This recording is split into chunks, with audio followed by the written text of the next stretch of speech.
Hey there, folks. Welcome to another edition of Time About the Movies. We're looking at the movies that came out during the weekend of April 21st, 1989.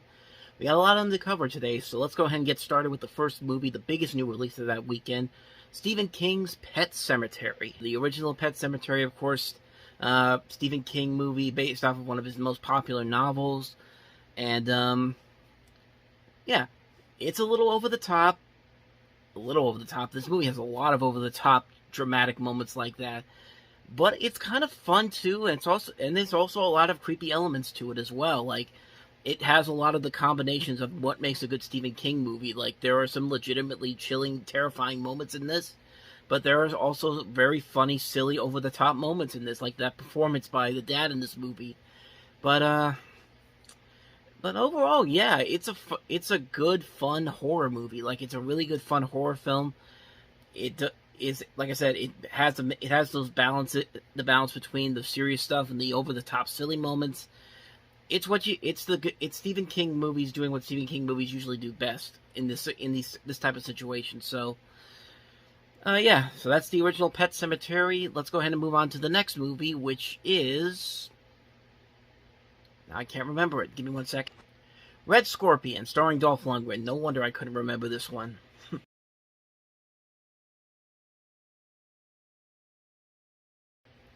You know, for a movie that was the second highest grossing new release that came out this weekend, I didn't even know this movie even existed until I looked it up. But, really, it doesn't look all that promising. Red Scorpion, Dolph Lundgren coming up, one of his first movies coming off the success of Rocky IV. And, I mean, it looks silly. It looks silly enough. It looks like what you expect in this type of movie. Over the top, could be silly. And, you know, Dolph Lundgren, I'll give him credit, though. Dolph Lundgren does have a lot of promise in this movie, judging by the trailer here. So, I mean, it could go either way. I mean, he did have promise back then. He did show it off later on in something like in the Creed 2, where I thought he was one of the best things about that movie. So, maybe there's something here. I haven't seen it, so I can't really comment on it, but that was the second highest grossing release that came out this weekend. So, moving on to the next movie, which is See You in the Morning, starring Jeff Bridges, Farrah Fawcett, and Alice Krige.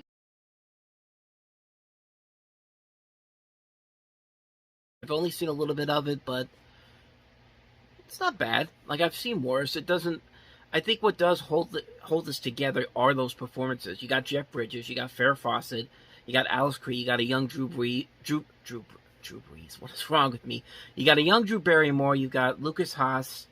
Francis Sternhagen's also in this, George Hearn, and, like I said, I've only seen a little bit of it. I haven't seen the whole thing, but it shows some promise to it. Like, I mean, it looks generic, but I think the performances stick out and save it from being a complete disaster. So, that's my personal opinion on it. Like I said, I've only seen a little bit of it, but, I mean, it wasn't bad from the little bit of footage that I saw. So, let's go ahead and move on to the next movie, and it's Speed Zone, a.k.a. Cannonball Fever.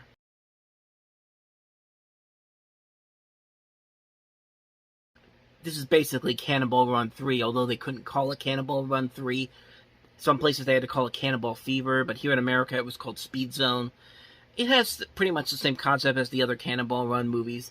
Just grab an ensemble cast of past and present celebrities, put them all together in a movie, and just let the comedy write itself. But I mean, Cannonball Run worked because of the magic of guys like Burt Reynolds and Dom DeLuise and Jackie Chan. By this point, it's like you've got recognizable talents here. You've got Peter Boyer, you've got Donna Dixon, John Candy, Brooke Shields, Eugene Levy, Tim Matheson, the Smothers Brothers, Sherry Belafonte, Joe Flaherty, Matt Frewer, Alyssa Milano, Carl Lewis. But there's nothing really funny for them to work off of. Like, it's just, most of the jokes are just kind of generic. You can kind of predict what the slapstick is going to be like. And, it just doesn't have that same magic that the original Cannonball Run does. The Cannonball Run is a silly movie. I mean, it's a silly, over-the-top movie, but even by Cannonball Run 2, that shtick was getting old real fast. So, by this third one, yeah, there's just nothing really left there to be there. There's no meat left on the bone in terms of this. Like, honestly, I wouldn't mind seeing Cannonball Run getting remade nowadays. I think you can remake the original Cannonball Run, and you can make something out of it. But Speed Zone is definitely not the best in this series. Hard pass on that one. Now, even though this next movie was not a big success this weekend, which was only because it was in limited release, but it would eventually become one of the most popular movies of the year and one of the most iconic sports movies of all time. And I am, of course, talking about Field of Dreams.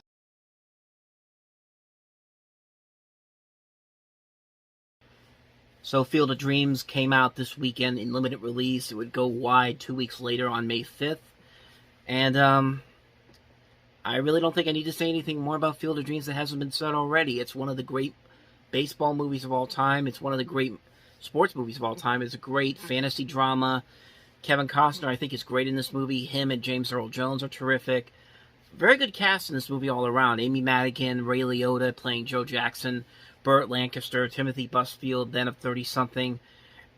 And it's just a really enjoyable movie. It's a really good movie. The visuals still hold up to this day, and like I said before, I'm not the biggest fan of baseball, but I do like a good amount of baseball movies, like Major League, what we talked about a couple weeks ago, and this movie in particular. Yeah, it makes you cry. It makes grown men cry like a bitch. I mean, at the end of the movie, man, when he and his dad meet up again, just gets me every time, man. Gets me every time. Yeah, I don't got much more to say about that one. Field of Dreams is a classic. I'd say see it if you haven't already, but most of you are probably already seen it. So let's go ahead and move on to the next movie, which is Jeff Daniels in Checkin' Out.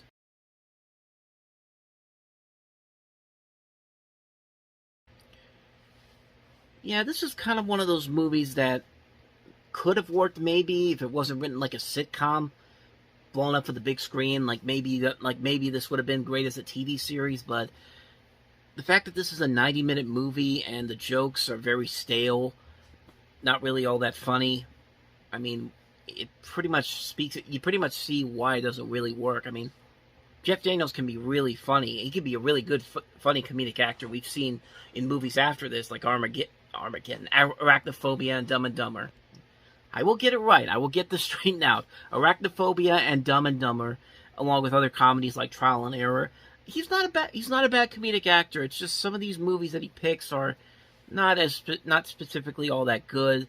This one in particular is definitely one of them.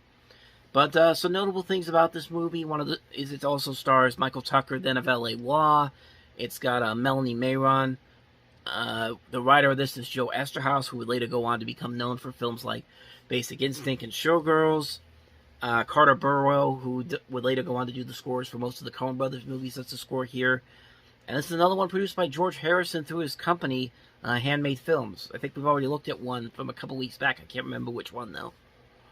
But yeah, this one is another one that's quickly forgettable. So let's get on to the last movie. And the last movie is Teen Witch. Not Sabrina the Teenage Witch, just Teen Witch.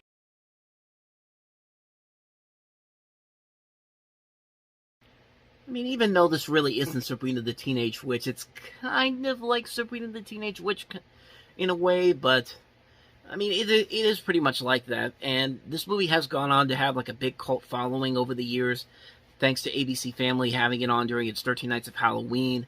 HBO and Cinemax aired it a lot during the 90s, and it's garnered that cult following over the last couple of years. It's a very campy movie. Like it's not good, it's not bad. It's a little too over the top for its own good, but in a way, it's nothing offensive. There's nothing offensive about it, and there are legitimately funny moments in here that took me off guard a couple of times. So it's not a complete waste of time. It's just not a movie that would interest me. I think this is more tailored to females and young girls, and they'll definitely get a kick out of it. But for me, I just thought it was all right. So that's my quick thoughts on Teen Witch. And with that said, that's going to wrap up another edition of Time About the Movies. Next week, James Belushi teams up with a dog in the cop comedy K-9.